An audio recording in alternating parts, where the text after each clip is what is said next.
Great, thank you very much. So I'd like to begin with an acknowledgement of the traditional owners on the land on which we meet, the Turrbal, Jagera, and Yugara peoples, and to pay our respects to their elders, past and present. We extend that respect to all Aboriginal and Torres Strait Islanders peoples that are here today. So the topic of this session is financing resilient infrastructure. So we know that the projected costs of adaptation over the next 3 decades are huge. The UNEP 2021 Adaptation Gap Reports indicates an annual global cost of adaptation of $310 billion if we are under a 2-degree average increase, temperature rise, and that will rise to over $550 billion under a 4-degree pathway by 2050. Available financing falls far short of this, even to meet near-term estimated annual investment needs. And so there's a huge financing gap, with efforts to address it compounded by the severe strain that COVID-19 and the Russian invasion of Ukraine have placed on the global economy and public resources. This session explores how to address this gap and so to scale up public and private investments for the ongoing development, management, and operation of resilient infrastructure systems. We will explore financing options, incentives, policy, and institutional arrangements, and the role of the private sector. We have a highly illustrious panel of experts to address these issues and to share the immense experience. So let me begin with introductions. We have Honorable Ahsan Iqbal from the Government of Pakistan, where he's the Minister of Planning and Development and Special Initiatives.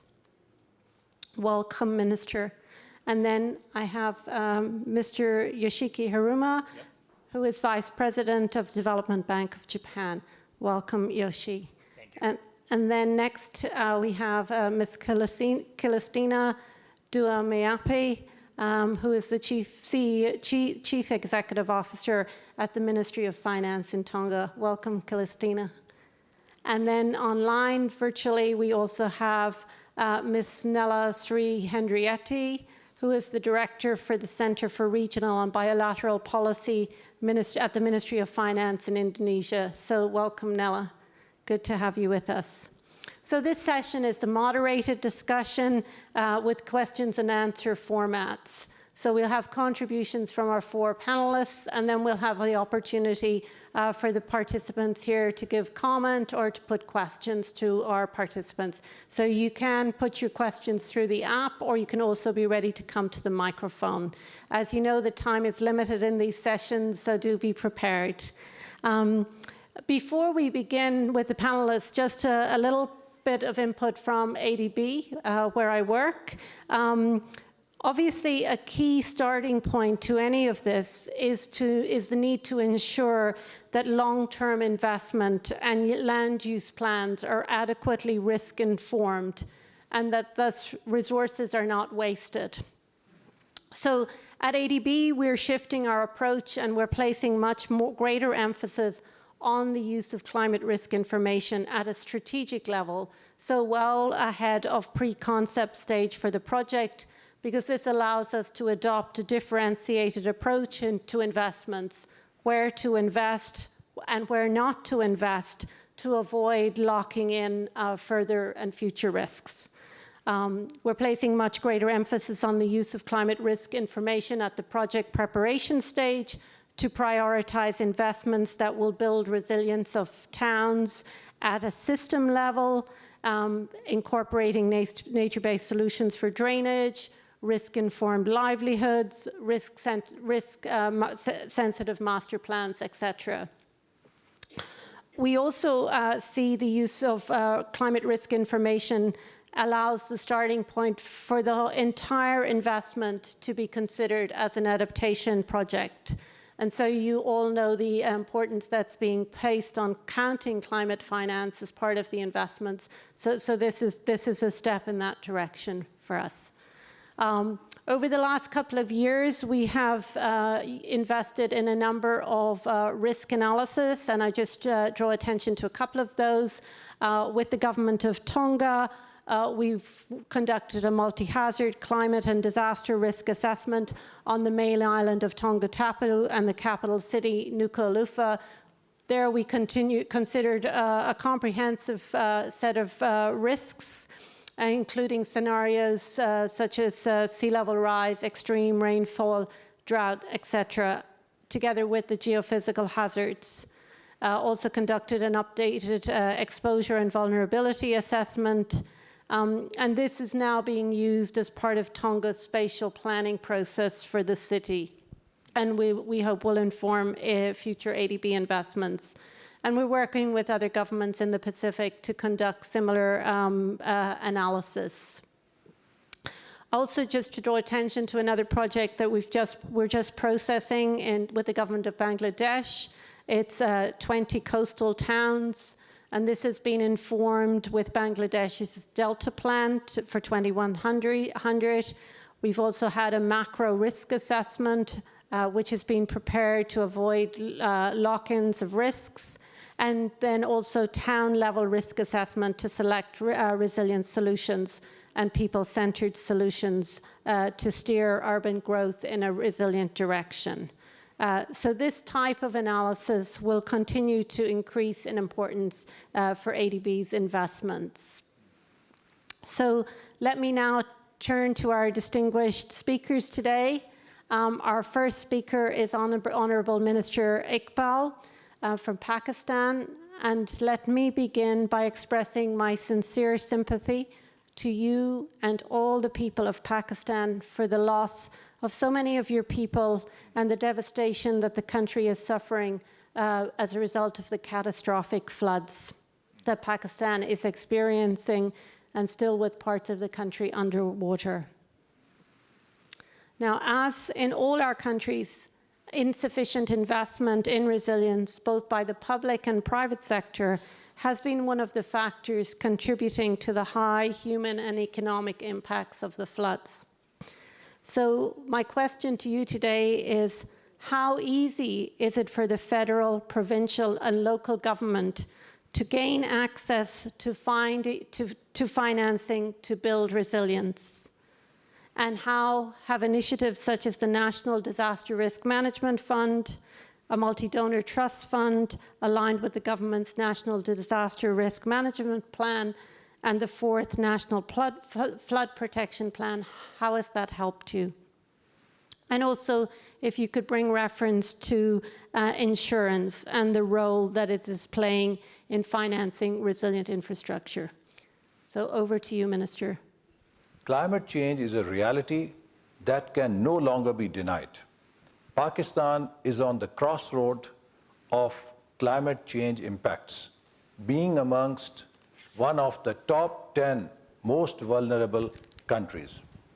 While we have been facing one of the deadliest disaster after another for many years, the extreme event of ongoing flooding of 2022 in Pakistan is a ruthless evidence of climate disasters. Flooding 2022 in Pakistan has caused more than 1,500 deaths until 15 September 2022, along with more than 12,000 people injured. Colossal damages and physical infrastructure has resulted in billions of dollars of losses, such as almost 1.7 million houses damaged and more than 5,000 kilometers of road infrastructure washed away, including over 250 bridges. Over 33 million population has been affected adversely by the flood, and about more than 5 million hectares of agricultural land has been damaged by the floods. Government of Pakistan is in the process, with the help of United Nations and other international organizations, to conclude the damage need assessment, which is expected by mid of the next month. The frequency and intensity of climate-triggered disasters is on the rise, and usually in an erratic manner. Just before the current flooding, the country was struggling hard with severe drought in the very same province which faced unprecedented rains. Another alarming threat to Pakistan's mountainous region, like recent event of Glof by Shispa Glacier, which has washed major bridges on Karakoram Highway early this year. These events speak. Rehabilitation is a mammoth task requiring insurmountable amount of resources way beyond the financial and fiscal capacity of the government of Pakistan. Eventually, these events lead to loss of income and productive potential, forcing effective low-income individuals to resort to a variety of desperate situations and poverty that include reducing food consumption, taking children out of school, borrowing money, and selling assets. These strategies diminish their ability to cope with current and future climate change impacts. With rising socio-economic costs associated with physical risks of climate, there is increasing evidence of a paradigm shift in government's approaches from inaction or post-disaster reaction towards a more comprehensive and integrated risk management framework spanning the different sectors and layers of government, and focusing on whole-of-government approach to fight and mitigate against these disasters. Being signatory of Sendai Framework for Disaster Risk Reduction 2015-2030, Pakistan is committed to follow the 4 priorities for action to prevent new and reduce existing disaster risks. First, understanding the disaster risk. 2, strengthening disaster risk governance to manage disaster risk. 3, investing in disaster reduction for resilience. And 4, enhancing disaster preparedness for effective response, and to build back better in recovery, rehabilitation, and reconstruction. The country is also striving hard to achieve the UN SDGs. We strongly believe that to cope with the increasing intensity and frequency of prevailing and future climate-induced disasters, climate finance and disaster financing has to be significantly scaled up and made accessible to developing countries like Pakistan so that necessary climate action can be appropriately financed. I would like to emphasize that cost of no action, even cost of delayed action, is understood to be immensely high. Pakistan has already taken action on climate change and dealing with disasters much beyond its financial capacities. In the last few years, we established a broad policy framework, devised action plans, and pooled resources for investing to make our infrastructure resilient. National Disaster Management Authority is equipped to manage the disasters and provide immediate relief. At the same time, Pakistan is making investments through National Disaster Risk Management Fund to reduce existing risk and strengthening resilience. NDRMF, as part of its mandate for building resilience by prioritizing and financing investments in disaster risk reduction and preparedness that have high economic benefits through climate change, adaptability, as well as disaster resilient communities and physical infrastructure. Mainstreaming disaster risk reduction into development process has been an agenda of priority for the public sector at federal as well as provincial levels.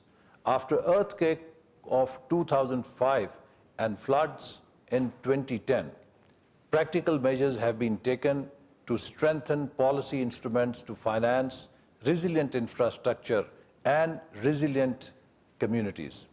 National DRR policy has been formulated in 2013, National Climate Change Policy in 2012, revised in 2021, Seismic Provisions 2007 into Building Code of Pakistan, which were further revised and consolidated in 2022, are few of the examples. However, required resources constraints restrict fullest implementation of these instruments. To promote the long-term financial benefits around the resilient infrastructure is our top priority. However, Pakistan being a huge country and owing to its rapid urbanization and enormous demand for new infrastructure development, the deteriorated and aging out infrastructure could not get due attention for replacement or retrofitting to become resilient enough, thus usually unable to take continuous stress of recurring disasters. Pakistan's railway infrastructure is one such example. As a result, there is a growing need to explore meaningful options for managing and transferring risks associated with climate change. One feasible measure to support adoption to climate change is climate risk insurance. There is increasing evidence that countries with widespread market-based insurance coverage recover faster from the financial impacts of extreme events. It is the uninsured part of losses that drives macroeconomic costs. Turkey has the system for mandatory disaster-related insurance through market-based mechanism. Affordability and financing constraints regarding resilient infrastructure remain a big question. Under the time and resource pressure after any such disaster of flood 2022, communities and even government is compelled to compromise on resilience aspects of infrastructure. Pre-arrangement of fiscal budgetary lines for situations using suitable types of disaster risk financing instruments. Through policy measures, possible incentives, and mechanisms being identified to engage stakeholders in financing resilient infrastructure projects, also aiming at better collaboration between private, public, and financial markets. Pakistan, through NDRMF, is also taking serious lead on disaster risk financing. At the end, I would like to stress once again that international community should come forward and support Pakistan at these difficult times, simultaneously to assist us in devising long-term disaster and risk reduction strategies. Pakistan today faces a climate disaster and human tragedy, which is not of its making. Pakistan contributes less than 1% to carbon emissions, but it is one of the most vulnerable countries for climate change. Today, for the development of the developed world, the poor farmers, 33 million poor farmers, whose communities, villages, and homes are inundated with water, they are today shelterless and paying the price of irresponsible development. Global warming and climate change is a reality and has hit Pakistan badly. Thank you very much, Minister. Now turning to Yoshi. So as the Minister of Planning in Pakistan has just mentioned, climate-based insurance is a key factor for increasing the required financing for resilient infrastructure. So the coordinated collaboration between the private sector and the public sector is crucial to meeting the financing needs for this resilient infrastructure and maintenance. So in the experience of the Development Bank of Japan, what are some of the tangible, innovative ways that finance can help incentivize greater private sector investments in DRR? Okay, thank you, Niall. I want to use the PowerPoint slide. Okay, thank you. Thank you. Question.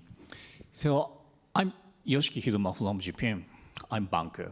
Okay, I want to talking about what is the role of banking sector, finance sector, to contribution to resident society. Okay, so please look at this figure carefully. This is the amount of ODA financed, disaster risk financing, last 10 years. It's just so clear when we do the finance, okay, after the disaster, okay? Insurance also contribute after disasters, damage and loss control. Insurance and this money cannot save this person's life because there are already deaths. Okay? How about prevention money, preparedness money, contribution to the risk control or risk reduction money? Only 4%. This is a fact. But everyone said that disaster risk financing market is growing. It's okay. Is it okay?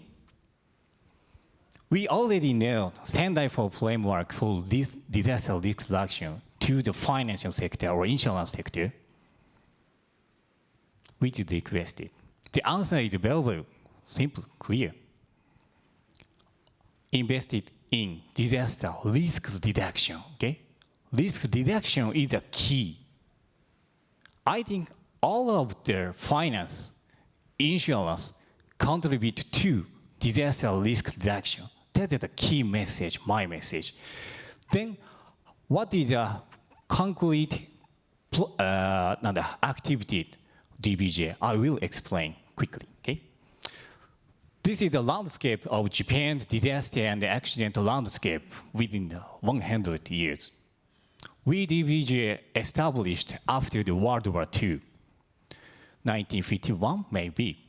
Then, past Japan suffered from very huge natural geophysical disaster and water-related disaster like left side, okay? But Japan national government setting the Basic Act on Disaster Management Plan in 1961, dramatically reducing the impact, negative impact, especially focused on the typhoon and the flood negative impact like this. This is the contribution, one of the key assets is infrastructure. Then we, DBJ, provide this money and going. Now we are providing the go on, okay? This is a key message. When we discussing about the industrial development, before we should do the safety level there important. The infrastructure is a key, I think. Okay. So this is one of our history. DBJ's role on the mission is changing the age by age. The first, after the World War II, our purpose or mission, the recovery as a national recovery. And second, in the support to the economic growth, then we are saving the infrastructure. And now we are facing the new global agenda. And it is very important. In 1980, major Japanese infrastructure transformed the privatization, private sector. Okay. Now, many of the critical infrastructure is a private company. Then, how to joining the activity to disaster risk reduction activity. Then, this is our mid-term management plan. The name is GRID. green and the resilience and the risk reduction, of course, including, and innovation and the transition is a whole approach is important. This is one message. Okay. Then I want you to quickly introduce DBJ's total solution for disaster risk reduction and resilience. This timeline or management cycle is already you know, I think. The first is the important risk assessment. Second is the setting the preparedness. That is the contribution from the structure and the hardware, correct? And then number three is the mitigation. This is the contribution, for example, BCP, business continuity, or education more. And the early warning, after the incident, the quick response is important. Damage assessment, response, and the recovery. And we are going to the build back better, that means reconstruction. So we DBJ have each phase is a solution. In the normal phases, we developed the encourage system to enterprise in the disaster risk reduction activity and the business continuity management activity. That is the solution to DRR rating system. And we are the bank. And this linked loan is also provided our client. Of course, mainly the infrastructure. After the incident, the safety net finance is also important. This is the safety net finance, the crisis response. Now we are support the COVID-19 response ongoing. And the next phase is the build back better phase. This is we funded the reconstruction fund. Okay, these total approaches are needed to disaster risk reduction and build back better. Okay. We are the anchor to tackling this agenda solution as financer. So today I quickly explain, BCM rating. So there are many enterprise and many finance or insurance sector loves money. Okay, then economical due diligence, then to provide money to infrastructure or client. But it is good. It's a market mechanism is good. But our idea, innovation, is how to integrate it, this enterprise disaster risk reduction rating or business continuity rating, the financial due diligence. This is a key point. Integration, this system. Economical evaluation mainly evaluated by tangible asset, okay? DRR or BCM rating is evidenced by intangibles. Key is intangibles have the corporate value, okay? Like an ESG, okay? Then our approach is more unique. We have the encourage system, okay? No divestment.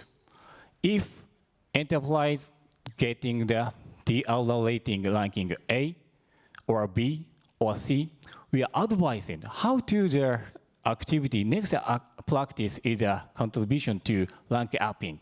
This is one of the advisor service. And encourage the system, meaning if ranking A, then financial interest in the decreasing system. This financial techniques is one of the key design from as banking sector. This is a track record, and this is a case study. So critical infrastructure gas cases near the Tokyo. KO Corporation getting the high rank level. They are all, of course, a private company, but there are disaster risk reduction activities and the reconstruction, the hardware, and more the BCM the activities, and the training and educating their staff in it. We are evaluating them. Thank you. More time. Yeah, so I'm sorry to rush you, Yoshi. But participants can touch base with Yoshi after the session if you want to know more. Yeah, so let me move on to CEO Celestina from the Ministry of Finance in Tonga. So we note that high inflation and the challenges with supply chain are increasing the cost of infrastructure right across the world, but particularly in the Pacific. And can you share with us, Celestina, some of the actions that the Ministry of Finance in Tonga is taking to address this challenge? Thank you very much for moderator for the opportunities sharing with me. And looking at the correlations of inflation and supply chain, as mentioned, it has an adverse impact on the country of Tonga, and luckily with other big countries, they managed to cope with those costs effectively. And with the inflation, definitely it leads on to increase the cost of construction. And I know for sure with the existing assets of the government on its capacity as a provider of public goods to its people, the government find it hard to operate and also to maintain those existing infrastructure. And it is something that the government is considering going forward as the light from the other end of the tunnel is uncertain, because with inflation going spike highly, and of course the supply chain, it affects because due to the closure of the borders and distribution and transporting of the goods and services is more expensive. However, the government, as I mentioned, on its capacity to make sure that the people are still coping with this risk. We have been implementing several measures to cope with this issue. Firstly, the government has been zero rating the tax in most of the construction materials, just to support businesses in terms of private sector to be able to construct those infrastructure despite the risk of inflation and the supply chain. And with that, even though there is a ripple effect in terms of revenue collections of the government, but we think that it's best to address the issue now in the medium term, so that the businesses can operate and cope with it. And also the second measure that we have been implementing is in terms of subsidy. We have been subsidizing some of the cost, especially with fuels, because we know that fuels has an impact in terms of transporting and distribution of goods and services to the people. And the government has been subsidizing the fuel, because it's the impact, the adverse impact of the inflation in fuel, as well as food, is really put a great negative impact in the country. And the third one, we have been measures that we have been using, even though it has been used for quite a few years now, but the government is putting funds in one of our development banks to support the affected sectors, economic sectors, like the agriculture, the fisheries, the tourism. We have been putting funds in those banks with concessional rates, like 1%, 4%, so that the businesses in these sectors can be able to apply for loans in a concessional rates during this time of hardship. And also those sectors that have been affected, especially the tourism sectors, these businesses can be able to apply and maintain and even build new infrastructure despite this impact of inflation. And also the last measures that we have been put in place is PPP. I know for sure that it has been used by other countries in terms of public-private partnerships. By using those measures, the private sectors can be able to share the cost with the government, in a proportional ratio that can be able for them, I mean, to give them time, to give them space in order to survive this hardship time. These are the measures that the country put in place in order to help the people cope with inflation during this time. Thank you. Thank you very much, Celestina, for that work from Tonga. We're now going to go over to Nella Sri Henrietti in the Ministry of Finance in Indonesia. So Indonesia has a number of disaster financing schemes related to protecting infrastructure against disaster. So Nella, would you please share some of your experience with those instruments, and what are the challenges in the development of pooling funds for disaster? Over to you.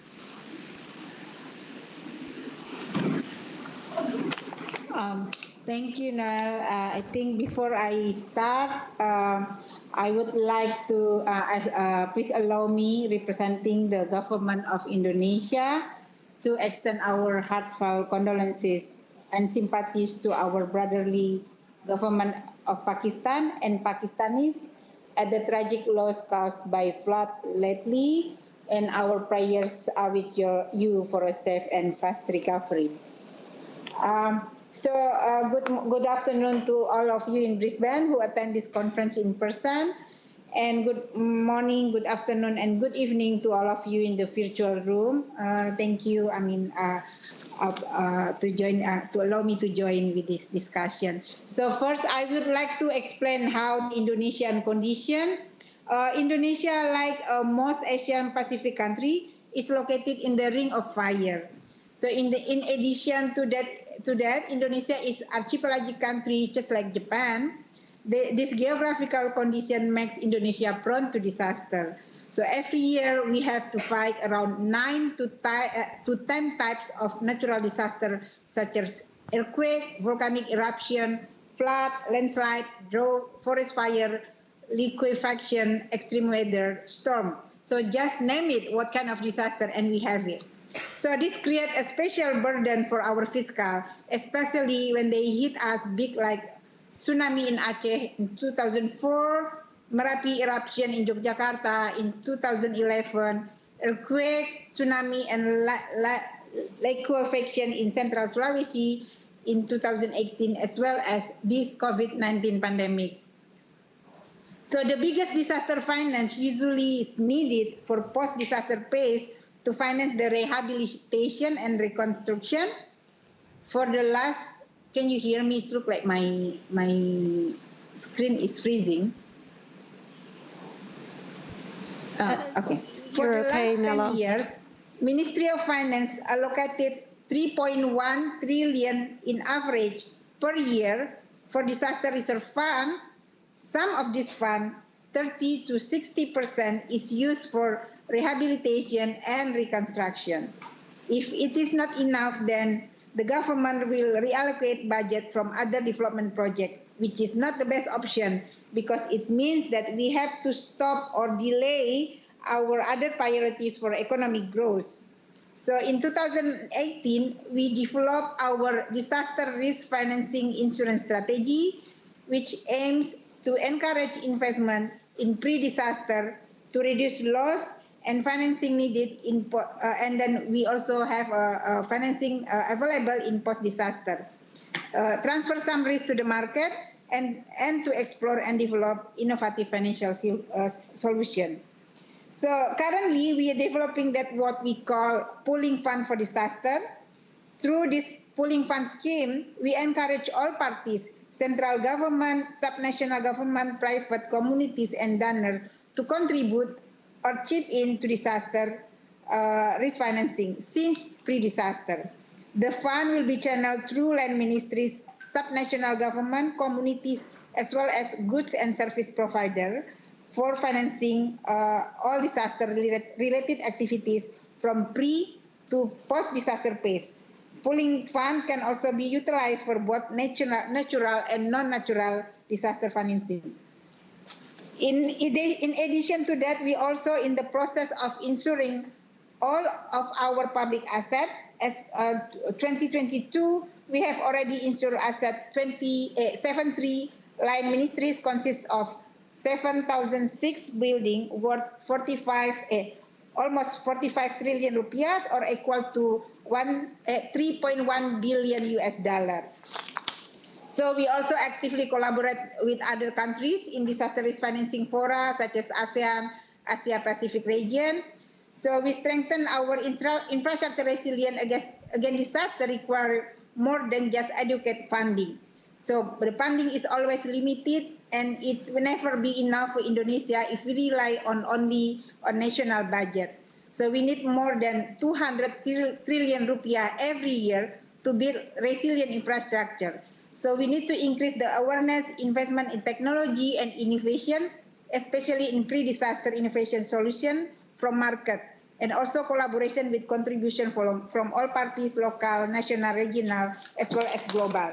So you asked me about the challenge for, so we also have challenge for the pooling fund for disaster.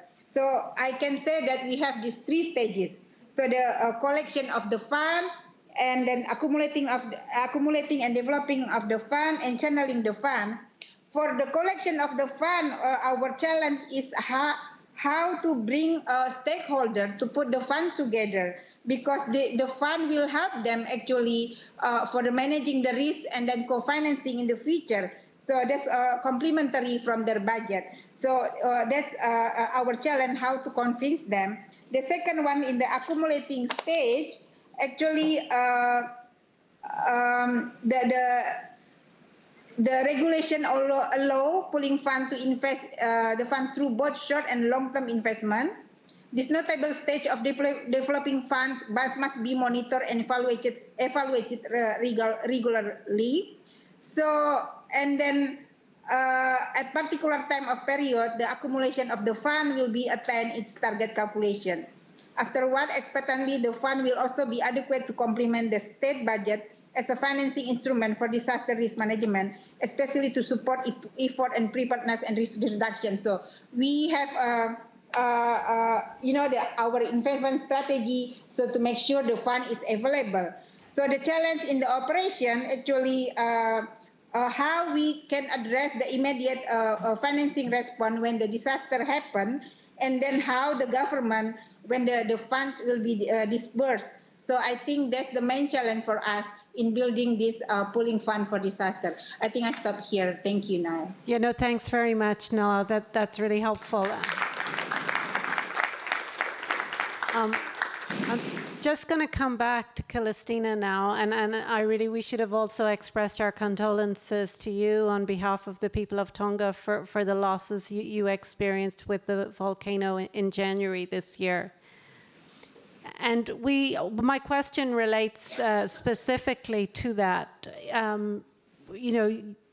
The implications for Tonga following the volcano are really quite substantial. And for some of the communities, they will not return to the islands. And in those situations, relocation is the only choice available. So could you share some of the efforts that your government is doing on this particular case? Thank you very much again, moderator. And it's I'm happy to share what our experience with the volcanic eruption as well as the tsunamis in the early January this year. Even though I wasn't in Tonga by the time, but the stories that has been shared by some of our colleagues and even our families back at home, it's I can imagine the time that they have been experienced these very tragic events, and during that time, 3 of the main islands have have been wiped out in this event of the volcanic eruption and the tsunami. And it's so sad that we can still hear the people talking about it, and praying about it and with the hope that this event won't happen, despite the fact that it's still the volcano activist, it's still active this time. And even the last few weeks, we have been getting information that another volcano between other two islands, it shows, and some of the lavas have been, moving around in the sea, and still active, that one. But it's our hope that we won't experience the same thing. But what the government is doing now, despite the fact that there are assistance coming in and some losses being estimated of around 90 million USD, which converted to 180 or more of Tongan Pa'anga, but unaccounted for some of the loss and damages is not accounted for, which is something that we have to consider. And also to share with you all that next month, starting next month, going on until next year, is our cyclone season again, and one after another. It sounds scary for someone that doesn't really experience that kind of disasters, but multifaceted of disasters to us. It's what we need is some financial assistance, and of course there are discussions that financial assistance is out there. And for example, is the Green Climate Fund, but the experience with us Tongans, because the process is a challenge for us, which is something that we have to work on with donor countries to try and provide support for us in that area, that make it able for us to access to these funds in a more timely manner, and which is something that really a challenge that we have to look at it more seriously during this time. And given as I said, given that this cyclone season is coming, and volcanic activities is still uncertain, that it might happen, sometime soon, even tomorrow. But this is something that we have to really look at it with the assistance, and it has been discussing so many times that the priorities of the government is for the country to be more resilient in terms of financials, and the recovery activities of the government right now is to build a house for the displaced people being affected during this events, volcanic eruptions and the tsunamis. And there are 286 houses needed to be built to accommodate the housing needs of these people. And the plan the priority from the Prime Minister right now is that he needs, by December, at least half of these constructions to be completed. Because these people, the affected people from the tsunamis, the government has been putting them in community halls and families and these places. But of course, they need they need their space, and they need their personal, there are personal needs that they really want. Staying in those, we experience it, staying in those open areas, you don't have any, time for yourself and even for your family. But what we are doing right now is trying to do the constructions and some other issues internal that in terms of procurement, that we have to settle it first within us. And the government, the cabinet has been approved to for the procurement of all these reconstructions to be done in emergency framework instead of doing it through normal procurement. And yeah, these are the recovery activities and recovery works that the government is doing right now to address the issue with the people being affected. And also that at the same time, we wanted to make sure that, even though we have all these things trying to do now, but the issue, the challenge is with us is the time. Yeah. Because we have to know that the need of the people is critical. Yeah. And something that we have to really look at it. And we have been doing some undertake some discussions with donor partners, New Zealand, Australia, even with ADB and World Bank. They are well aware of all these challenges that we are facing, but we wanted them to take our issue, our challenge, seriously. Yeah. And also there's a challenge that we face with doing all these reconstruction works is the capacity on the ground. Yeah. To undertake all these constructions, and which is something that we have been addressing in some case, but still we need assistance to provide in order for the government and the country to be safe. Yeah, thanks a lot, Celestina. I think we could have a whole session just on that. So I think we prepared that for the next conference. Just Yoshi, just a very quick question to you. I think we have no more than a minute or so, but just something that you can tell us about how insurance products what role can they play in incentivizing the adherence to the resilient building standards? Okay. Thank you, Elliot. So the key word is beyond compliance. Okay. Also, VDBJ is one of the members of Ministry of Finance. Please show the slide. Okay. The key word is beyond compliance. I don't have time. Okay. But, yeah, we don't have time for slides. So one slide. One slide. Next one. Next one. Okay. Then, yeah, and. So insurance is one of the key players, okay?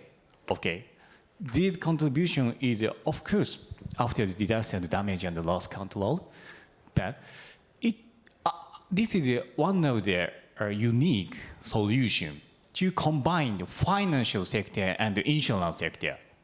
If our client, of course, infrastructure client, business sector, beyond the compliance, then they getting our DRR rating the higher, okay? Our client getting the many money in the lovely interest rate. Okay. Then, how about the stakeholders win? Our client win is fundraising, the ongoing. Is a key. How about the banking sector to win? Our balance sheet is protected. Okay? Now, repayment in likelihood of the repayment is increasing. How about the insurance sector to win? Their win is reducing the insurance payouts. This win-win-win model is a key. They are their own business. Only this system or the theory of the change is a key. The financing is a key solution. Okay, no, that's great, Yoshi, and a lot to be learned from there.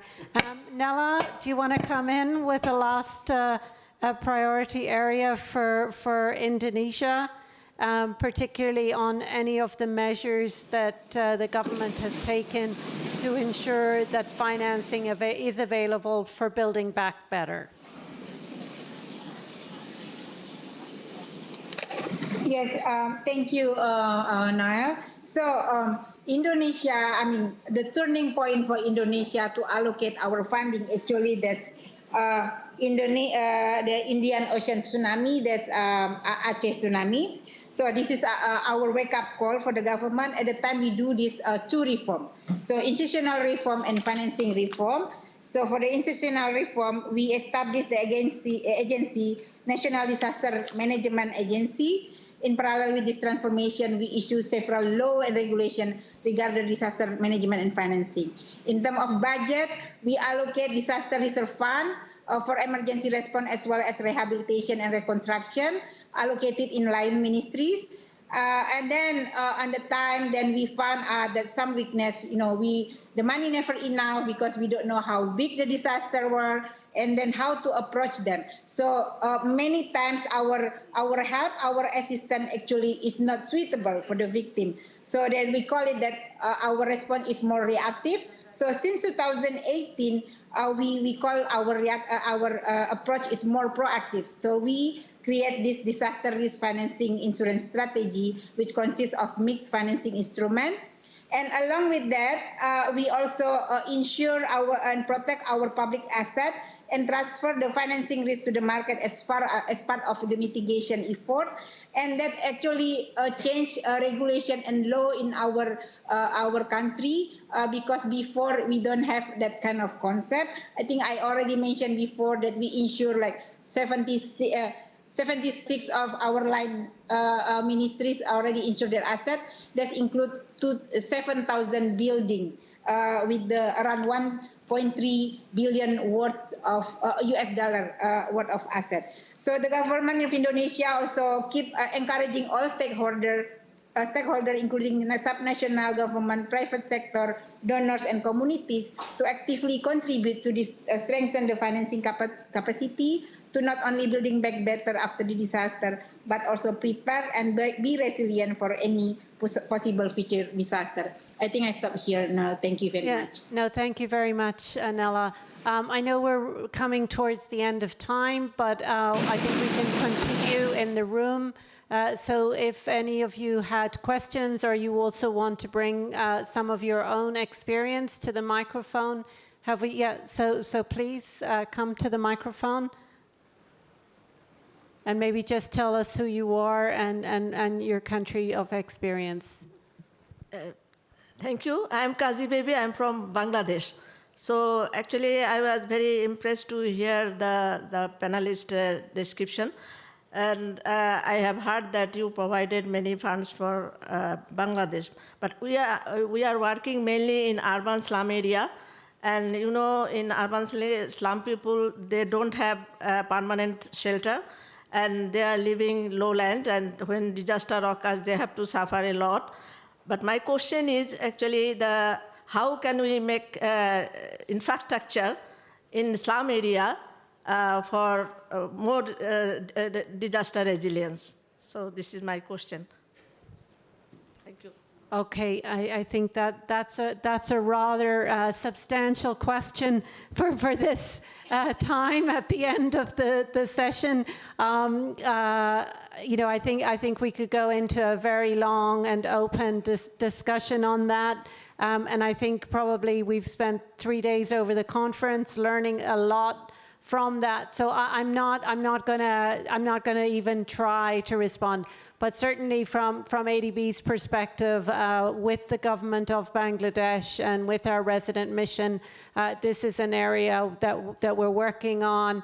We're very aware of the situation in Bangladesh. You've done such amazing work with putting in place early warning systems, putting in shelters, etc. But this fact that people lose their livelihood, the relocation to slum areas of the city, and the need to address this, very aware of that, and it's certainly part of the urban planning processes that we're involved with. So we can take that question. Is there anything else that anybody wants to bring from today's session? Bring to today's session? Yes, please come to the microphone. Yeah, without having any delay, just direct question. Actually, the panelists from Japan, actually, you presented the scenario of the investment, the pre-investment, like prevention and mitigation, is only 4%, 4.1%, and post-disaster recovery is nearly 96%. How can we reverse that, investment so that we could reduce the loss and damage in the context of emerging or intensifying climate impacts around the globe? Thank you.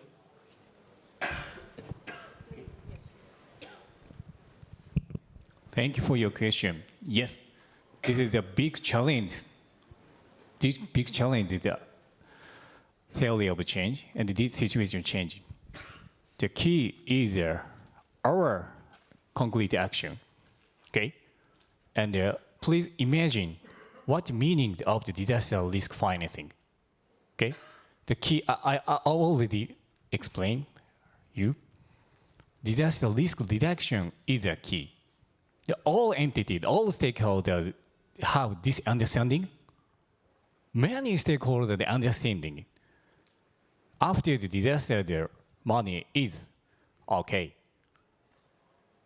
Government sector, from national level or local level, everyone will say, we prepare the insurance. That's okay. This is one of the reasons of accountability. But I think this is wrong. Wrong. So I think the small one collective action is will change that situation, I think. But Japan case is one of the case. Okay, each country, each area is approach is I think very diverse. Please, some learning from Japan, please. Thank you. Thank you very much, Yoshi. And just please, yes, I'll just take 2 more questions, and this one and one more. So, please. Quick, if I can. That's okay. All right, it's on. Sorry, one point that was touched on earlier but hasn't been really expanded upon. There is still this massive need for liquidity and for investment in infrastructure.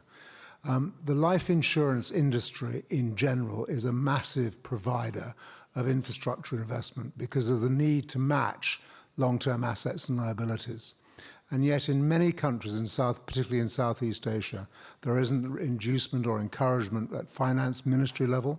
Japan has been a great example of what can be achieved when the government gets behind the life insurance industry to encourage them to buy government bonds for infrastructure.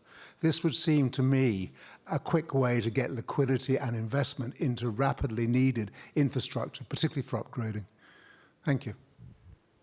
Thank you for the question. Do you want to comment on that? Okay, I think we'll ponder on that and not try to ask our panelists to respond, but certainly is an area of work for all of our countries. Is there any last question? No, so I think as we're just standing between the last break and the closing session, we'll wrap up here. So I think I want to start by just thanking our panelists. Really, when we have Pakistan, Indonesia, Japan, and Tonga representatives, really from some of the largest disasters that the world has had to cope with, and that you've been at the front line of that. So thank you very much for taking the time today to share your experiences and your learning with us, and we look forward to continuing to engage with you to build on that experience. So thank you very much, and a last thank you to the organizing team at DFAT and the UN, DRR. Much appreciated the involvement of ourselves from ADB, and I think all the behalf of the panelists. So thank you very much.